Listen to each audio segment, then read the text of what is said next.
Guys, আজি আপোনালোকৰ নতুন ক্লাইণ্ট এজন লৈ আহিছোঁ। তেখেতৰ সম্পূৰ্ণ ফ্ৰণ্ট ভিউ বেক ভিউটো দেখিবলৈ পাইছে আপোনালোকে। তেখেতক আমি আজি নতুন লুক এটা দিবলৈ চেষ্টা কৰিম। তো চাই থাকক ভিডিঅ'টো আগলৈ। ছাৰে হেয়াৰ ক্লিপিং ছিষ্টেমটো চইচ কৰিছে। তো হেয়াৰ ক্লিপিং ছিষ্টেমটো তেখেতক বহুৱা হৈছে।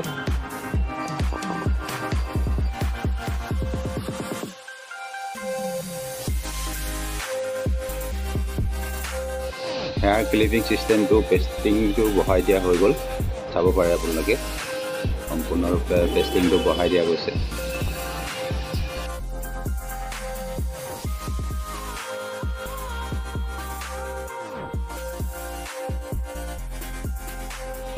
এয়া আপোনালোকে দেখিব পাইছে হেয়াৰ কাটিং প্ৰচেছটো। তেখেতৰ লুকটো অনুযায়ী আমি তেখেতৰ হেয়াৰ কাটিংটো ভাল এটা লুক দিবলৈ চেষ্টা কৰিছোঁ।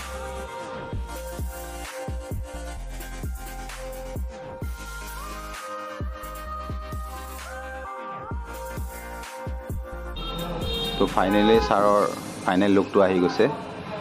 তো গাইজ, আপোনালোকে ছাৰৰ লুকটো হেয়াৰ কাটিংটো কেনেকুৱা পাইছে কমেণ্টত জনাব।